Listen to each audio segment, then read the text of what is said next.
From New York City, the epicenter of the pandemic, this is Democracy Now! As much of the United States remains on lockdown, abortion rights are under attack nationwide. We'll get an update on the fight for abortion access with Alexis McGill-Johnson, acting president and CEO of the Planned Parenthood Federation of America.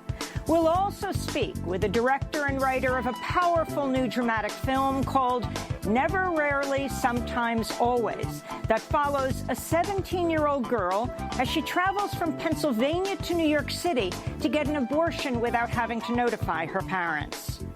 I'm just not ready to be a mom. Where else could you go? Nowhere in Pennsylvania. I think you should try another place.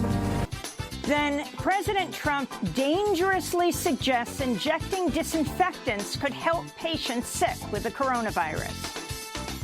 And then I see the disinfectant where it knocks it out in a minute, 1 minute. And is there a way we can do something like that by injection inside or almost a cleaning? After Trump's remarks, governors reported a spike in phone calls about taking disinfectants.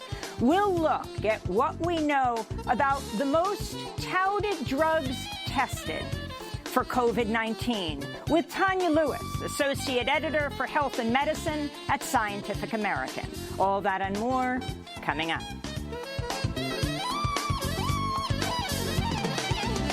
Welcome to Democracy Now!, democracynow.org, The Quarantine Report. I'm Amy Goodman. The worldwide death toll from the novel coronavirus has topped 207,000, with around 3 million confirmed cases across the globe. More than a quarter of the deaths have been here in the United States, where the recorded death toll has topped 55,000, but the actual number is believed to be significantly higher. In Europe, Spain, Italy, and France, 3 of the countries worst hit by the pandemic, they are starting to loosen some restrictions as indicators of the coronavirus toll continues to tend downwards. In Spain, children under the age of 14 were allowed outside for the first time in 6 weeks Sunday. Under the relaxed rules, they're allowed to leave home for up to 1 hour per day with a parent wearing masks. Italy, which has the second highest confirmed death toll after the United States, says manufacturing could restart as soon as next Monday, though schools will remain closed until the fall. Here in the United States, the White House's coronavirus task force coordinator, Dr. Deborah Birx, said Sunday social distancing will likely last through the summer, even as a growing number of states are preparing to reopen parts of the economy. Restaurants and theaters in Georgia will be allowed to reopen starting today after other businesses started opening their doors in Georgia last week, including massage and tattoo parlors and nail and hair salons.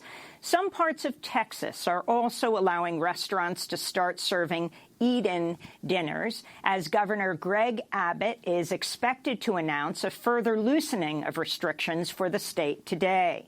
Colorado announced a new safer-at-home policy as elective surgeries and retail businesses with curbside delivery will be allowed to resume. This is Democratic Colorado Governor Jared Polis speaking on CNN Sunday. We have to make the best informed decisions based on data and science with the information we have. What we know is that what matters a lot more than the date that the stay-at-home ends is what we do going forward and how we have an ongoing, sustainable way, psychologically, economically, and from a health perspective, to have the social distancing we need at workplace, where people recreate, and across the board.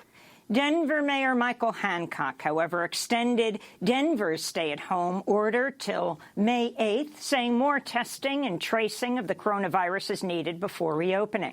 There are over 1,300 confirmed cases of coronavirus in Colorado, with close to 700 reported deaths.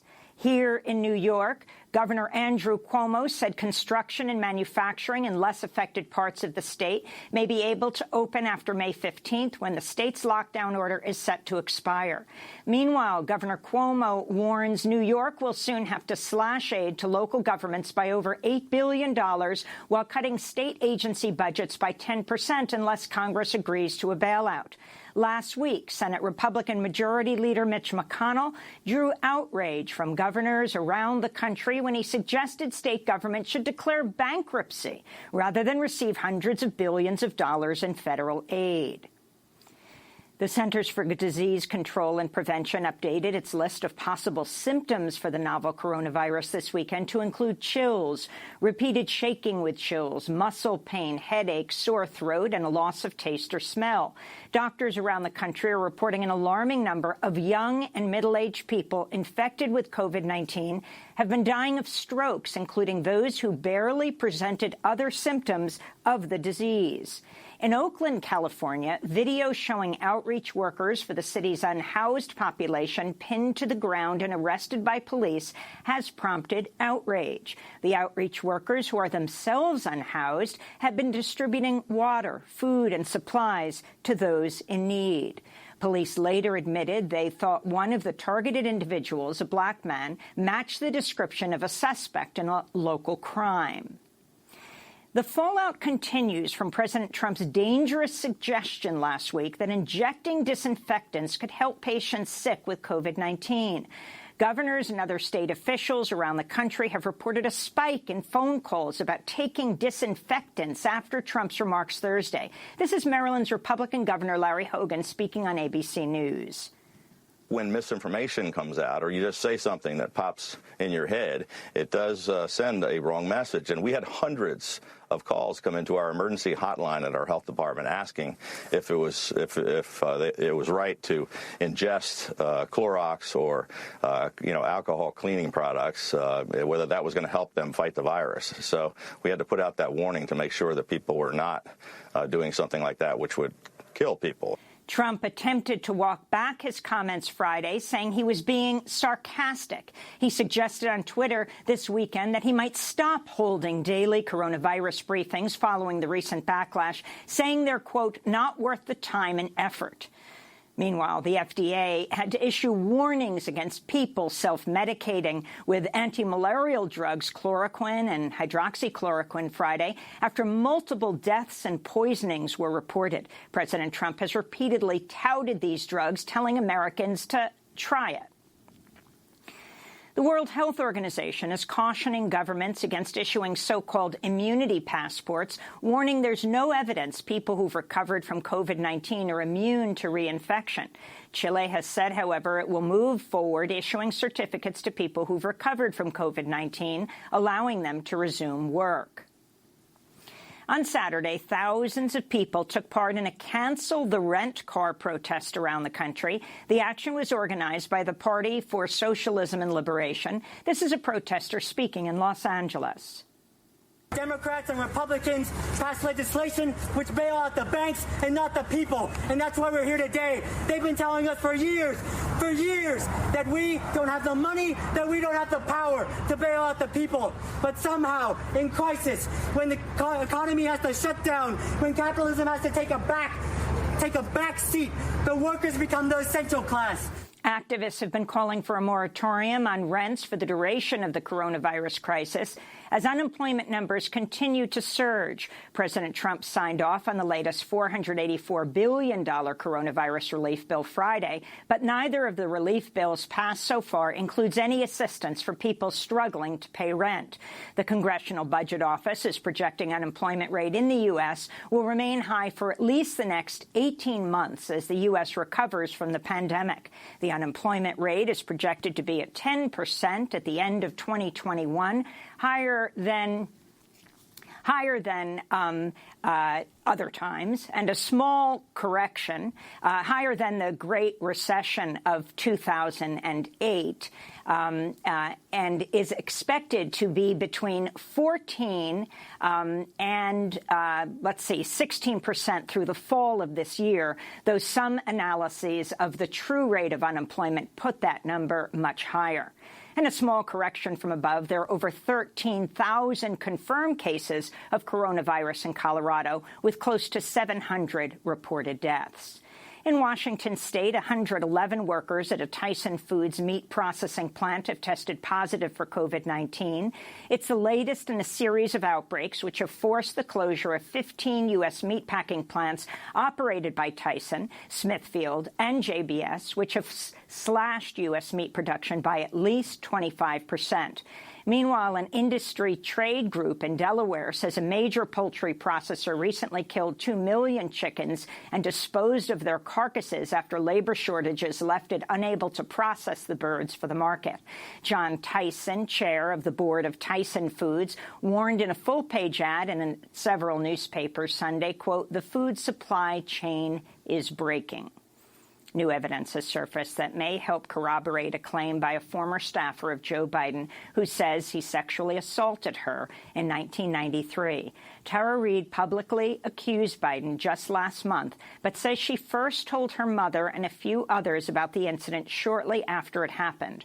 Over the weekend, archival video emerged of Reade's late mother anonymously calling into the Larry King Show on CNN in 1993 and making a reference to what happened to her daughter. Hello.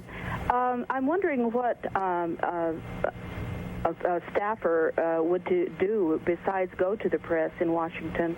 My daughter has just left there after working for a prominent senator and could not get through with her problems at all. And the only thing she could have done was go to the press, and she chose not to do it out of respect for him.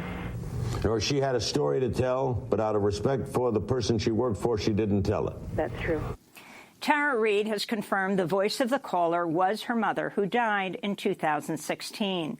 Joe Biden's campaign has denied Reade's sexual assault claim, calling her allegation untrue. In other news about Joe Biden, progressive organizations, Sunrise Movement, and Justice Democrats are demanding Biden remove Larry Summers as an economic advisor. Larry Summers' legacy is advocating for policies that contributed to the skyrocketing inequality and climate crisis we're living with today, the groups said. Summers previously worked in the Clinton and Obama administrations. He's also been tied to convicted sexual predator and sex trafficker Jeffrey Epstein. The Biden campaign says Summers is part of an informal network of experts and does not hold a formal position in the campaign.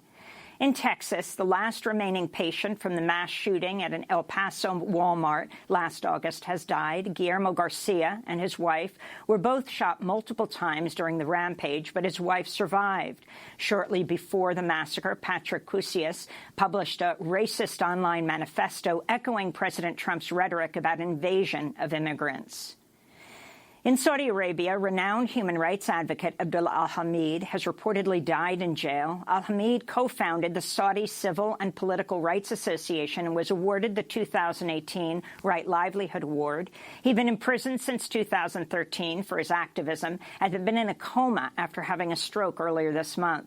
Ole van Ushkel, the executive director of the Right Livelihood Foundation, said, quote, "He's paid the ultimate price for his convictions. We hold Saudi authorities directly responsible for Hamid's death, as they have deliberately denied him access to proper medical care for many months during his imprisonment," unquote.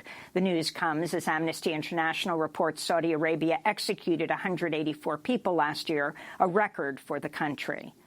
Yemen's facing a new political crisis. On Sunday, separatists in southern Yemen declared self-rule in the port city of Aden and nearby provinces.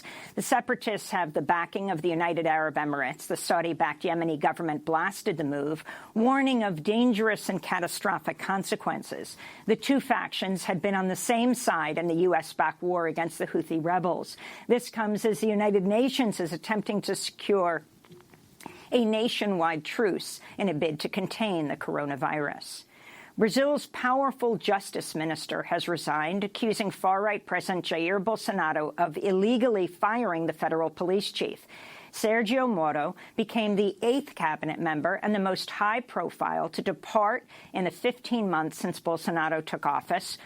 Moro once oversaw a vast anti-corruption investigation known as Operation Car Wash and prosecuted former President Lula da Silva for alleged corruption, charges that Lula says were politically motivated and designed to keep him from running for the presidency again. Moro quit on Friday, just hours after Bolsonaro fired the federal police chief who was investigating Bolsonaro's political allies and two of his sons. Flavio Bolsonaro is under investigation for corruption and ties to mafia in Rio de Janeiro.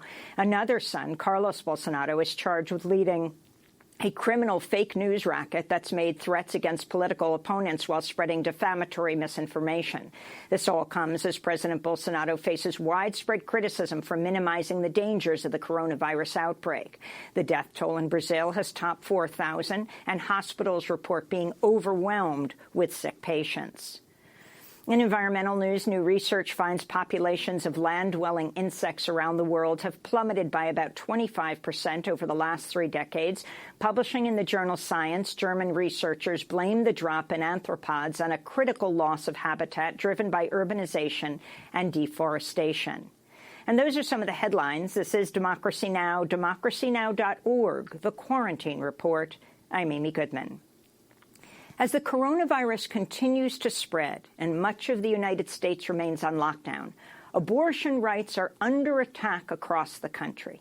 States including Alabama, Iowa, Louisiana, Ohio, Oklahoma, Tennessee, Texas, and more have all attempted to restrict access to abortion as part of their response to the pandemic. Abortions in Texas were briefly effectively banned last week after a federal appeals court ruled Monday that the state could restrict abortion services as it responds to the pandemic. The Washington Post called the move the most extreme shutdown of abortion access allowed by federal courts since the Supreme Court's 1973 Roe v. Wade decision declared access to abortion a constitutional right, unquote. But Wednesday, Republican Governor Greg Abbott issued a new executive order loosening the restrictions on medical procedures and allowing abortion services to proceed. The fight over abortion access has sparked a prolonged legal battle and for weeks forced people seeking abortions to leave the state of Texas to receive medical care. Planned Parenthood reported a 706% increase in abortion appointments for people crossing state lines from Texas to providers in Colorado, New Mexico, and Nevada. To look at the ongoing fight for abortion access in Texas, as well as other states, we're joined by Alexis McGill-Johnson, the acting president and CEO of the Planned Parenthood Federation of America. She's joining us from New York City, from her own home to stop community spread. Welcome to Democracy Now!, Alexis. Thank you so much for having me, Amy. It's great to have you with us. Well, why don't you just give us a nationwide survey of what's happening to abortion access in the United States? Absolutely. Look, I mean, as you talked earlier, we've already seen how COVID has laid bare the challenges in our public health care infrastructure, seeing how many people, particularly low income, people of color, who are experiencing the disproportionate impact of this care. And at the same time that we are all grappling with what it means to live in this pandemic, a number of governors across the country have decided that this pandemic was the right time to create executive orders to restrict more access to abortion. And what we've seen is the impact. We've seen people continue to get in their cars to drive thousands of miles to Colorado, to California, to New Mexico, just out of Texas, to seek access to medication abortion, which is just 2 pills taken over 24 hours. And, we've been in a pushback and a legal pushback with a number of states, as well as with our circuit court judges. And there's been an incredible emotional whiplash related to it, as our providers have been calling patients and telling them that their appointments are now canceled, or that they in fact have to seek another method. And so this is really unconscionable, the fact that people would use a pandemic to restrict access to health care, when in fact we should be trying to identify ways to expand health care. So let's talk, for example, about Texas, the battle that's been going on in the courts. And this happens, in other places as well, in Tennessee, Alabama, Oklahoma, as the governor attempts to restrict abortion and what's happening at the court level, one after another decisions. We were at the court like over 4 times in the last couple of weeks with our partners on the ground, and essentially where we are now is that the governor is trying to loosen the restriction. In fact, because he's trying to open the state, which shows you that that this was just a sham to begin with, right? That the real concern around spreading access to spreading COVID, using abortion as a guise for that really is not legitimate. And so right now we have a loosened restriction in Texas, but there are other states where we're continuing to fight. Can you talk about Alabama, what's happening there? The preliminary injunction that treats abortion like all medical care, allowing physicians to provide abortion using their medical judgment. Yes. I mean, I'm not in terms of all the specifics with respect to Alabama and with Tennessee. I think, it is we're using every, everything at our measure in sense that, right, we have to be able to defend access to abortion in these various states with these executive orders coming down. And what we're trying to do is ensure that people seeking abortion get access as immediately as they can. And so, I think when you look back in the bigger picture, what you're seeing is a number of restrictions around abortion. Just last year, there were 300 restrictions that were introduced in 47 states across the country. And so, what we're looking at is an infrastructure that has really tried to limit access to abortion. And when you layer a pandemic on top of that, we're feeling, obviously the impact of that. Many states, there are 5 states now that are essentially abortion deserts where it's very difficult to access. And we're adding these additional restrictions on it, which makes it even more unsustainable. And explain what you referred to as medication abortion. Explain, you've got the surgery, the procedure, and you've got the double pill. Yes, medication abortion is offered earlier in the gestational period, and it really requires just 2 pills that the person seeking abortion would take within a 24-hour period, and so this is not a procedure that requires an extensive amount of PPE. It doesn't require in many cases, we're able to see a patient now with the expansion of telehealth via Skype like this, intake the patient and then drive, and that patient will come and pick up the prescription and go home and take that medication safely at home. And then we were able to do follow-up care, again, via telehealth in much the same way that the rest of the country is operating right now on telehealth,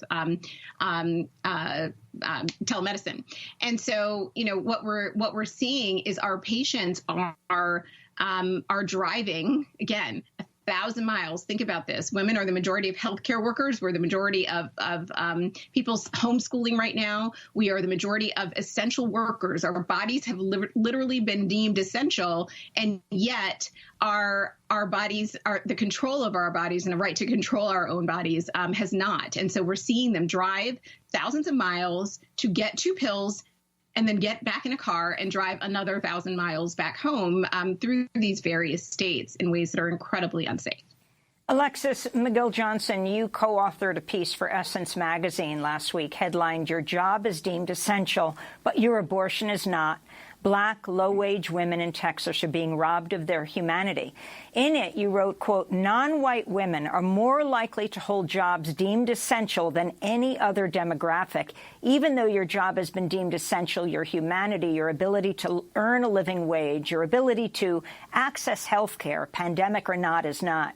And now in the state of Texas and several others, your legal ability to access abortion is currently up in the air for a court to decide." Explain the demographics that you're talking about, and talk about women of color accessing abortion being even more challenged. Yeah, absolutely. And I think this is really what we've seen in the public health infrastructure around COVID, right? We've seen just, the number of deaths, right? COVID is touching all of us, regardless of age and class and race. And yet the folks who are dying, the folks who are being most subjected to fatality are largely Black and Latinx in major urban areas. And this challenge, right, that our access to public healthcare infrastructure has already been challenged. And then you layer on bias, you layer on patterns and systems of discrimination over centuries, quite frankly, that have, concluded in the fact that we are, particularly women of color, are the ones who are not able to get the right amount of care. So when you layer on other challenges around Black maternal mortality, regardless of income, our bodies literally are much more subject to dying during childbirth or just thereafter because of the bias built into discrimination in the system. And when I look at these executive orders in states that are the same states that did not expand Medicaid, states who have been layering on these restrictions largely for affecting low-income women of color, to me, it's no surprise that we're the ones being called in. We're the ones who are being asked to be essential workers, and yet our ability to actually control our own bodies and to really control our own futures and freedom is being denied by the state. And can you talk about the issue of women getting access, what you recommend where access is challenged? I mean, even before the pandemic, the closing of women's health clinics, so often you can have a situation where there's only one or two in a state. And this new service that you are now offering, telehealth services, offering information about sexual and reproductive health. Yes, absolutely. It is actually a silver lining in this pandemic that Planned Parenthood, including and many of other health providers, have actually been able to really lean into telehealth infrastructure and provide service. I think the quote was something like, "We've moved 10 years in 10 days," and that is actually the fact that we will be in all 50 states by the end of this month to provide access to STI screenings, to family planning, to HIV, PEP, and PrEP, and in much the same way as I said, to provide some wraparound service around getting access to abortion. That's given us a lifeline into communities, particularly areas where the shelter-in-place bans are going to continue, as well as rural areas where there may not be access to health care broadly. But again, this is a silver lining for some, and again, in many states, the challenge to COVID is essentially accelerating a big concern that we should all have about the impact, not just of Roe being overturned, but literally of watching it being gutted by these restrictions year after year after year over the last decade in particular. And so we have to think about how we're going to support, how we're going to get the 25 million women who live in states that are increasingly restrictive access to safe and legal abortion should they need it. And that's currently the planning that we're working on right now. Alexis McGill-Johnson, we want to ask you to stay with us as we move into our next segment. Alexis McGill-Johnson is acting president and CEO of the Planned Parenthood Federation of America. When we come back, as multiple states try to restrict access to abortion during the pandemic, we're going to look at a powerful new dramatic film that follows a 17-year-old girl as she travels from her small town in Pennsylvania to New York City to get an abortion without having to notify her parents. The film is called Never, Rarely, Sometimes, Always. Stay with us.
Intermezzo by the Met Orchestra. That's the orchestra of the Metropolitan Opera in New York, which performed remotely together over the weekend as part of their at-home gala.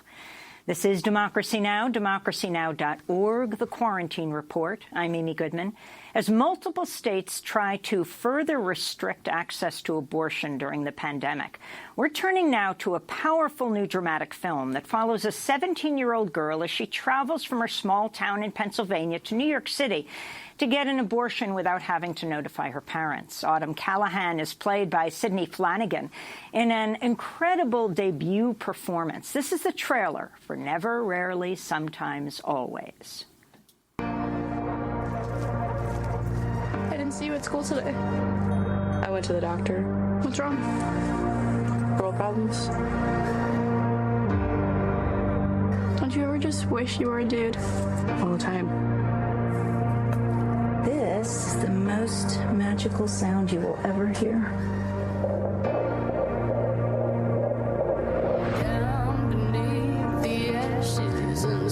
I'm just not ready to be a mom. Where else could you go?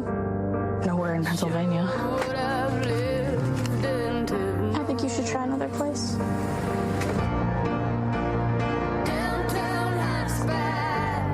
You going to New York? What are you doing there? Seeing family and stuff.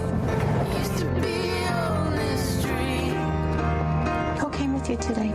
My cousin. Do you have a place to stay tonight? I know you came from far away.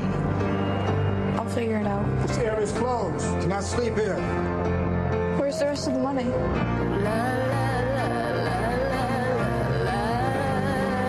I want to make sure that you're safe.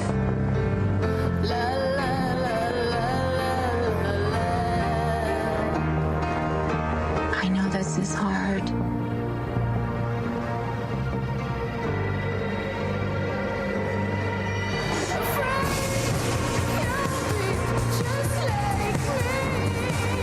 I'm going to ask you some questions.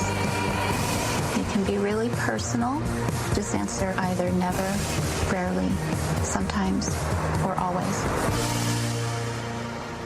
That's the trailer for Never, Rarely, Sometimes, Always, a new independent film that premiered at the Sundance Film Festival in January to rave reviews. And, well, it was supposed to hit theaters in March, just as they were closing in response to the pandemic. Now the film is available online for at-home viewing. For more, we're joined by the film's director and writer, Eliza Hittman. Eliza, congratulations on this deeply moving, profound film. You could never have predicted what would happen with this pandemic when your film hit, and yet it is so instructive for what women face today and young people. Take us on the journey of your film, why you decided to do this, a young woman making this journey to get an abortion because of restrictions on choice in her home community. Yeah, I first started thinking about this film in 2012 after reading about the death of Savita Halappanavar in Ireland. And just to educate myself, I began, reading about the history of the Eighth Amendment in Ireland, but also thinking a lot about how restrictive, each state can be in the United States. And I was thinking about the journey that women take from rural areas into urban areas when they can't get access. And for me, there's something so powerful and heroic about that journey. And I began to ask myself, why haven't I seen it represented on film before? So many times films about abortion, tend to focus on, the moral dilemma. But I thought it could be a really powerful story to explore how hard it is to get a legal abortion in in contemporary America. So I began to do research and a personal, investigation of the issues. So I went to different pregnancy care centers in rural Pennsylvania and took pregnancy tests and took counseling sessions. And I consulted with Planned Parenthood in New York. And I just tried to educate myself as best possible about, what the impact of these restrictive barriers look like on a young woman's life. In this scene from Never, rarely, sometimes always. Skylar asks her cousin Autumn why she wasn't in school. I saw you weren't at school today. I went to the doctor. Are you okay? Yeah, I'm fine. What's wrong? Girl problems? Bad cramps. Yeah. I get those too. Pretty much run through a bottle of painkillers like every month. Yeah, same. Don't you ever just wish you were a dude? All the time. So in this scene from Never, Rarely, Sometimes, Always, I'm going to play yet another clip. Autumn goes to what's called a crisis pregnancy center, which tells her that her pregnancy test is positive. That looks like a positive.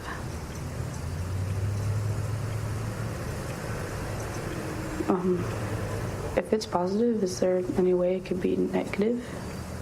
No. A positive is always a positive.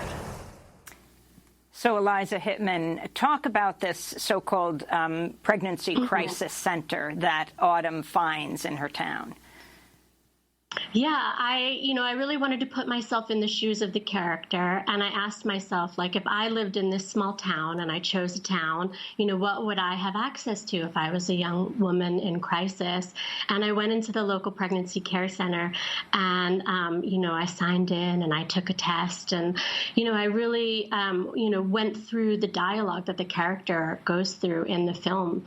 And what struck me most from clinic to clinic is that, the women who work there, they aren't, licensed medical physicians. They're just layman volunteers who, have a very specific religious agenda, and, the services that they offered, aren't legitimate or medical. And this is very clear in the film when they try to scare her with a film. And then, this film isn't a documentary. This is a feature dramatic film. And the research you did about the journey that Autumn takes from Pennsylvania, and again, this is a story of a young woman, a 17-year-old, who is in Pennsylvania, one of 37 states that requires parental involvement for minors seeking abortion. She doesn't feel comfortable telling her parents, so she makes her way with her cousin to New York City. You went on this journey yourself? I did. I took the only Greyhound bus that left from the town in Pennsylvania, and I really, got a chance to sort of absorb the landscapes that would be around the character, and, came in through Port Authority and tried to document my own experiences and filter them almost through the eyes of the character.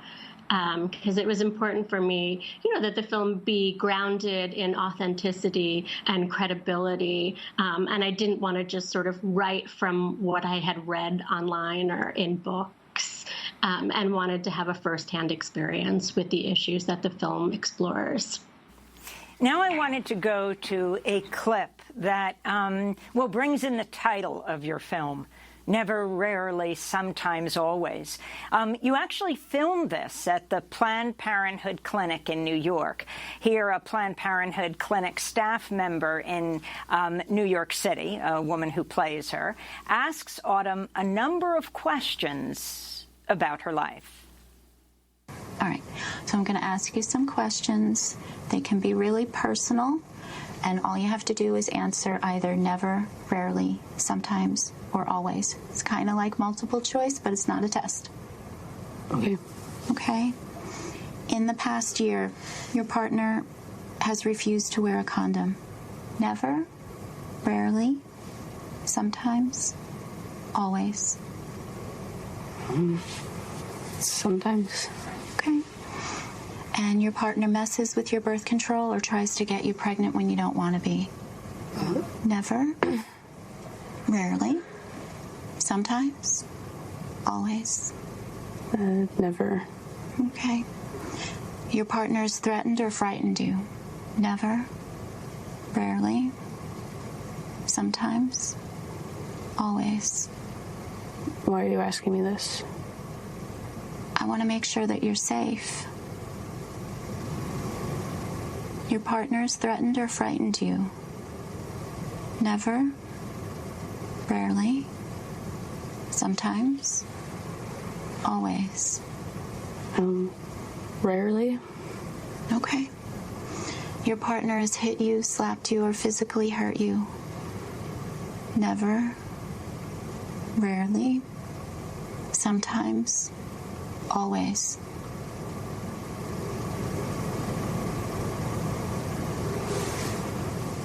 Has your partner ever hit you, slapped you, or physically hurt you?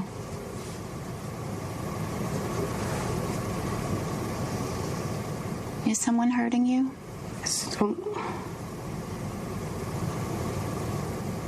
okay. It's just a couple more questions, all right? Your partner has made you have sex when you didn't want to? Never? Rarely? Sometimes? Always?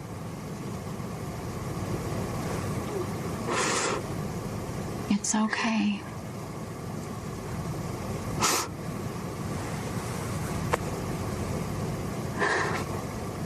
I want to make sure you're safe, and I want to help you if I can.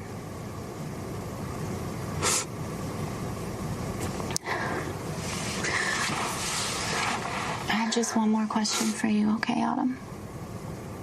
Has anyone forced you into a sexual act ever in your lifetime, yes or no? Yeah. That's a clip from Never, Rarely, Sometimes, Always. The director and writer is Eliza Hittman. This is a deeply emotional, powerful moment at the core of your film, Eliza. In the Planned Parenthood clinic in New York, she's taken this journey. She has had to wait in New York City with her cousin.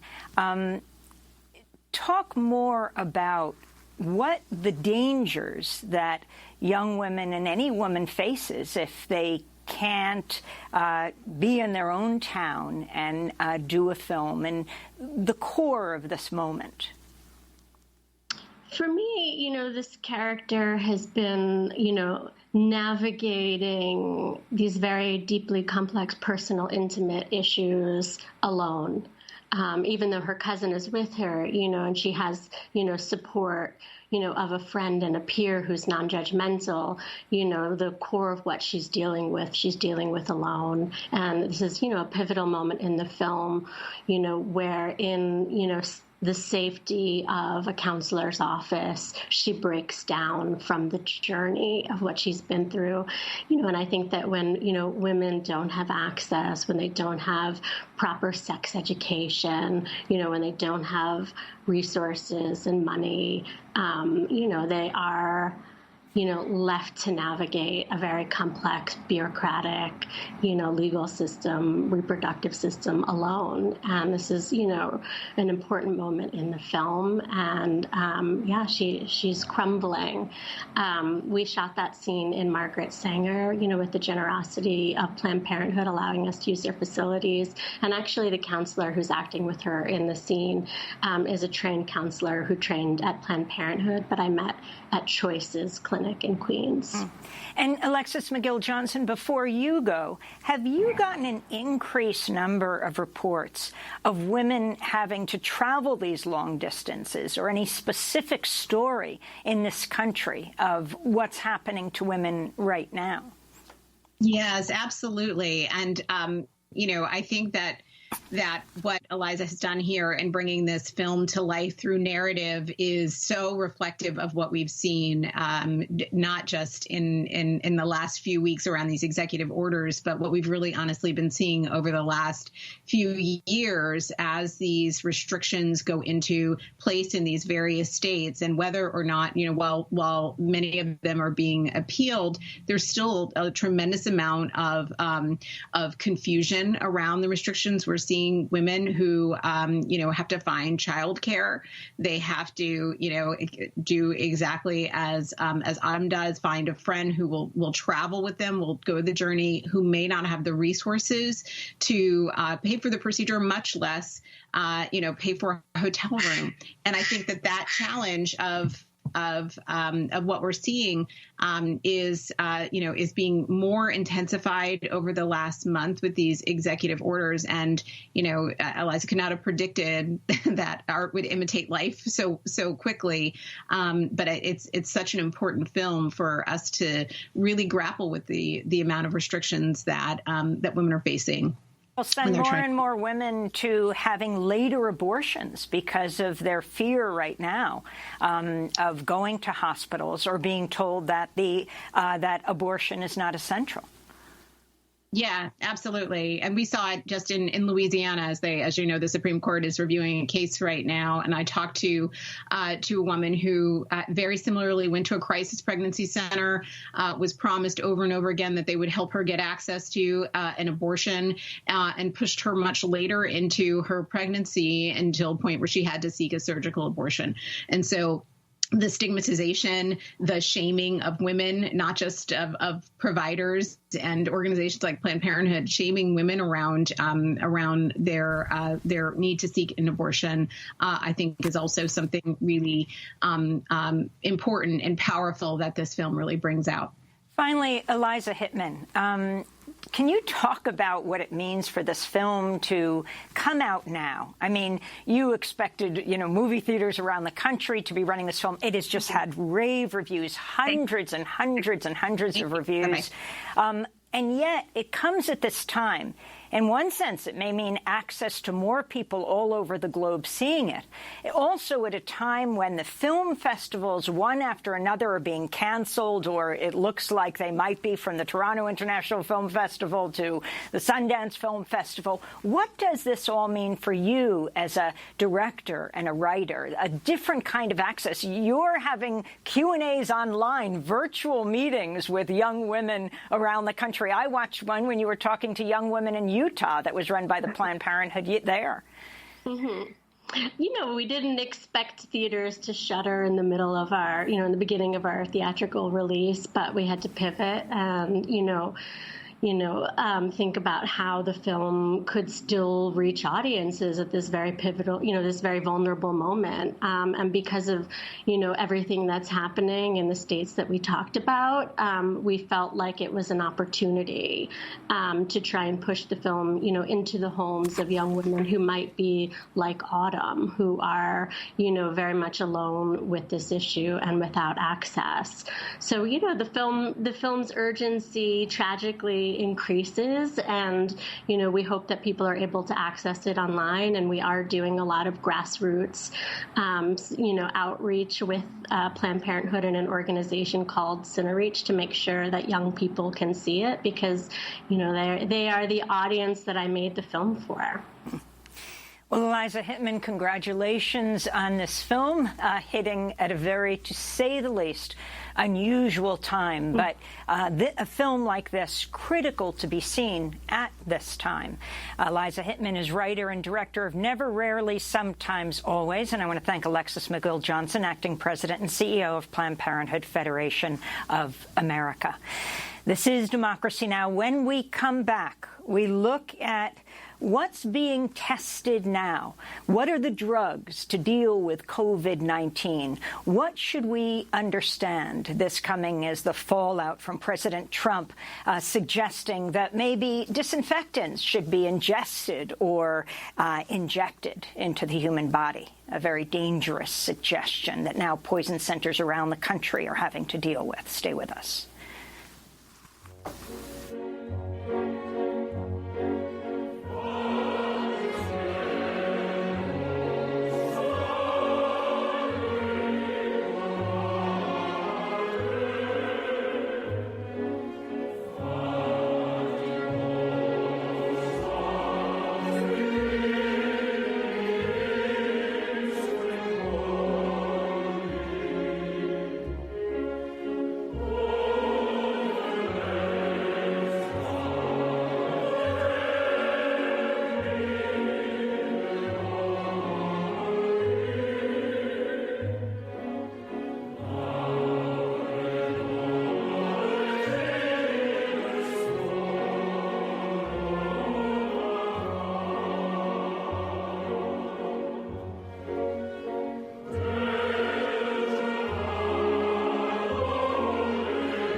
Met Orchestra and Chorus of the Metropolitan Opera this weekend as part of its at-home gala. Yes, they were performing together alone, all in their homes. This is Democracy Now!, democracynow.org, The Quarantine Report. I'm Amy Goodman. More than 207,000 people have died worldwide from COVID-19, but there are still no drugs proven to help treat the disease. This comes out as fallout continues from President Trump's dangerous suggestion last week that injecting or ingesting disinfectants could help patients get better. And then I see the disinfectant where it knocks it out in a minute, 1 minute. And is there a way we can do something like that by injection inside or almost a cleaning? Because you see it gets on the lungs and it does a tremendous number of the lungs. So it'd be interesting to check that. After President Trump's remarks on Thursday, governors and other state officials reported a spike in phone calls about taking disinfectants. Trump attempted to walk back his comments, saying he was being sarcastic, but everyone saw the videotape. Meanwhile, the FDA has issued warnings against people self-medicating with anti-malarial drugs, chloroquine and hydroxychloroquine medications. Again, President Trump also erroneously recommended after multiple deaths and poisonings were reported. For more, we're joined by Tanya Lewis, Associate Editor for Health and Medicine at Scientific American, whose recent piece is headlined, "Here's What We Know About the Most Touted Drugs Tested for COVID-19." Tanya, welcome to Democracy Now! Start off by just responding to this latest presidential suggestion and the horror of it for states around the country that reported hundreds and hundreds of people calling in to say, is it okay to inject or ingest Clorox or Lysol? I mean, as you mentioned, the president's comments, really just they were not really based in any sort of scientific evidence. There's actually a lot of danger in injecting these types of substances into the body. So I'm not quite sure what the president was referring to exactly, but those disinfectants are definitely recommended for use on surfaces, not on the human body or in the human body. So, Tanya Lewis, can you talk about what is being looked at right now for people to understand? For example, another drug that he recommended was hydroxychloroquine. And yet the studies had not been done. Talk about the latest round of studies that have just begun, results of which have just begun to come out. Sure. So as you mentioned, the drugs hydroxychloroquine and chloroquine are both anti-malarial drugs that are also used sometimes for rheumatoid arthritis and lupus, which are autoimmune disorders. But they are now being tested in clinical trials for COVID-19 because there is some suggestion that they might work as an antiviral or to prevent replication of the virus, as well as to affect the immune system and kind of prevent that sort of runaway immune reaction that we see in some of the most severe cases. But as it stands right now, those clinical trials are ongoing. There have been a few studies that have come out, but these were not randomized clinical trials. So basically, in order to show any kind of benefit, you really need to have a randomized trial. And explain what randomized means. Sure. So that just means that you're giving a random subset of patients the drug and a random subset a placebo. So that way you can kind of really compare the effect of the drug. So they don't know if they're getting the actual drug or they're getting the placebo, like nothing, a fake. And it's very hard to do that, right? If patients are sick and the president recommends a drug could save you, it's very hard to have them be willing to join a randomized study where they might not actually get the drug. Exactly. And that's the concern here, is that if you give patients the choice, most of the time they will say, yes, give me the drug, because there really isn't anything else available. So in order to really show that there's a benefit or not, we really need to have these types of randomized trials. I want to turn to Stat News, which recently reported that the summary of a study of the antiviral drug remdesivir was inadvertently posted to the website of the World Health Organization Thursday.